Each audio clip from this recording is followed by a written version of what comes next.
Good morning, Facebook. Here today, looking at Psalms chapter 63, looking at verse 8. And you see what's so amazing about this verse, despite losing everything, despite the gut-wrenching pain, despite his own child rebelling against him and trying to tear everything out of his life. You see in this verse, David realizes how much he needs God and the importance of God in his life. Even in those moments where it seems like all hell is broke loose, even in those moments when we're struggling to see if God is there, even in those moments when it seems like God doesn't care about us, you see David realizes how much he needs God in those exact moments. Because you see here what David's saying: despite how hard it gets, I will still look to you. Despite how my human strength seems like it's not enough, despite how much I want to get up, despite how much I get desperate for a way out, and I want to look to my fear, I want to look to my anger, I want to look to my anxiety and give into the anger and stress within my heart. David's saying, I will still trust in you. When I don't know the way out, when I don't know if there's even any light at the end of this tunnel, I will still rely on you. I will not forget what you've already done for me. And that will be the motivation to continue on this path.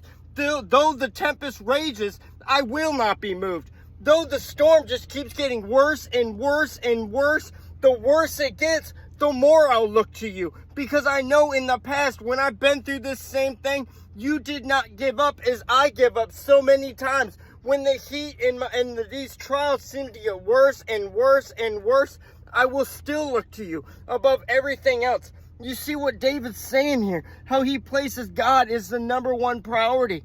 Despite everything in his life, he's able to look away. He's able to look away from the pain that is absolutely gut-wrenching. He has lost everything in his life. The very identity of who he was as king, the very kingdom that he was given by God, and even worse than all that from a human standpoint, the child that he raised since he was just a young little baby. Now he's an adult man, and now how this child is showing so much hate, contentment, and now he wants to murder his father. You see the pain that David has in his heart from that. But you see, despite the pain, despite the sense of losing everything, how God is still his priority. Because David did not forget everything that God has done in the past. And also he sees how much he needs God in his life. Despite everything else, he's still holding his hands out, looking to God, saying, I will cling to you. No matter how hard it gets, no matter how unknown it seems, no matter how dark this tunnel may seem to me, I will still cling to the hem of that garment. Because I know in and of my strength, I can do nothing at all. But us as Christians, we start our day, can we put on that same mindset that no matter what happens today, can we